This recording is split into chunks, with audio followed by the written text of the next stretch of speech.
The Tennessee Titans just finished their Week 2 preseason game against the Carolina Panthers, and it's time for a game recap. You're watching the MJ Take on Sports Fan Entertainment.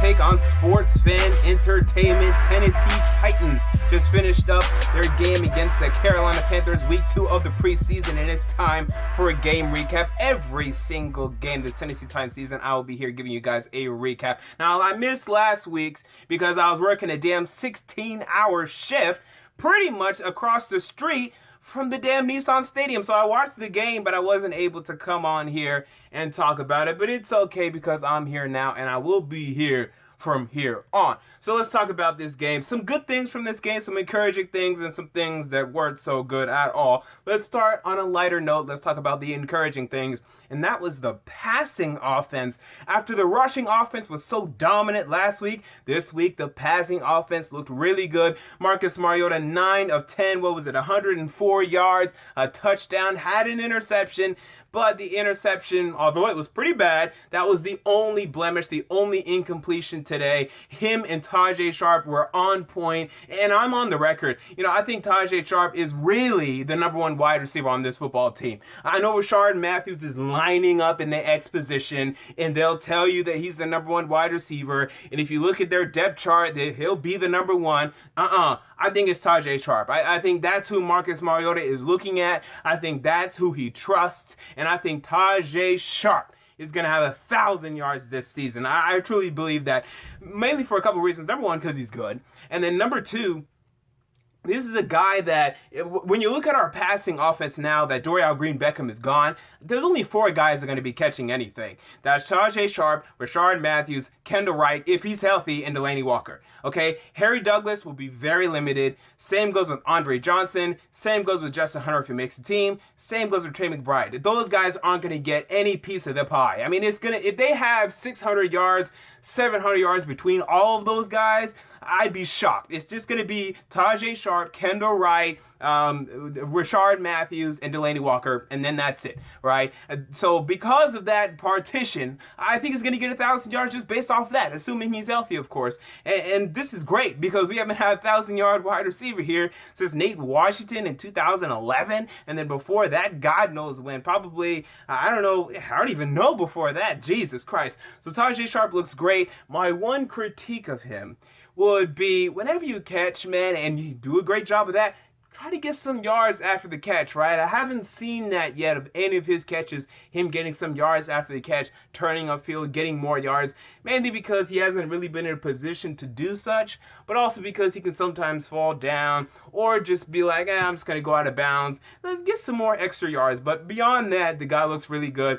Passing offense looked really good. First drive, they moved down the field with a bad interception by Marcus Mariota, and it was bad. Okay, Ben Rickery was in the zone. He didn't see him through an interception. That was bad. But then the third drive, moved the football down the field again.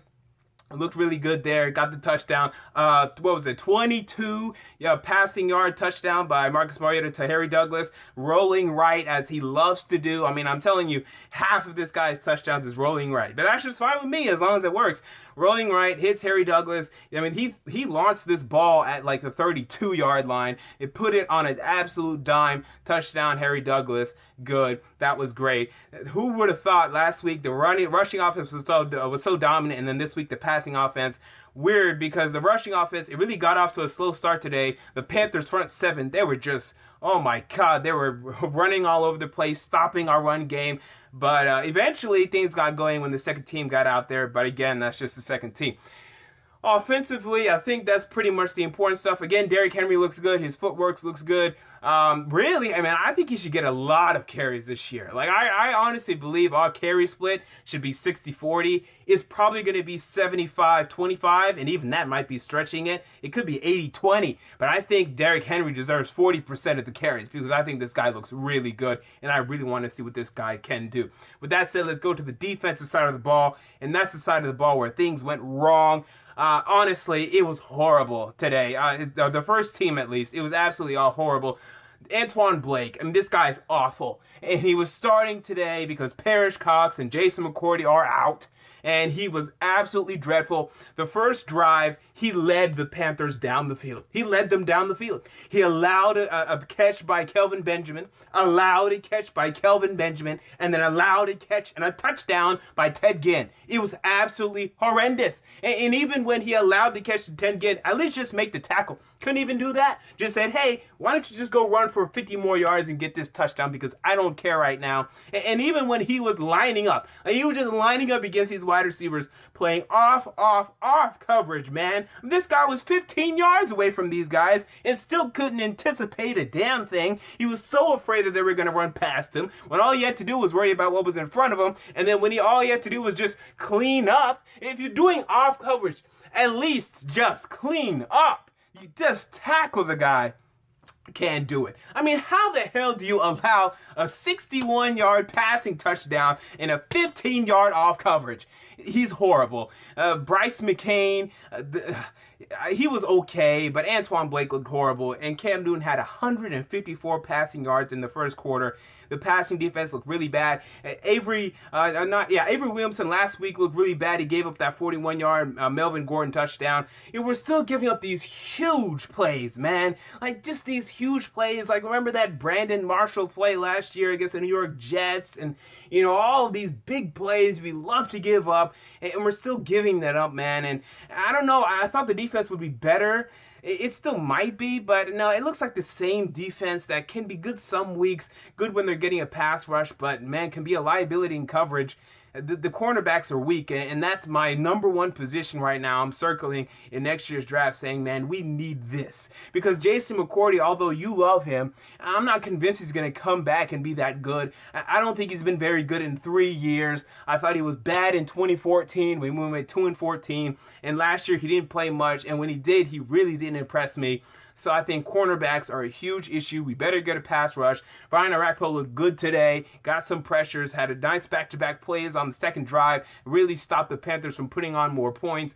But yeah, man, the defense concerns me. The offense looks actually decent. It actually looks decent, but the defense does not look great. And we're going to have to fix that heading into this regular season. So with that said, oh, one more thing. Kevin Byard, I think he should start. I mean, I don't know why Kevin Byard is not starting on this football team. Rashad Johnson is an okay safety in this league, but Kevin Byard has been making plays in practice, making plays in training camp, making plays in preseason games. Just start the kid. Yeah, he's going to be a little over-aggressive, but I think if you just get him out there, let him make some plays, that'll help this team out a lot, and you're going to see him grow and become a really good safety in this league. I think he's a great draft pick, and man, I got to tell you, he's really impressing me, and I'm really excited to see where he goes from here. What do you think about the Tennessee Titans Week 2 preseason game? Comment down below. If you enjoyed the video, make sure to like, and most importantly, to subscribe. And until next time, this has been the MJ Take on Sports Fan Entertainment, and I'm out. Peace.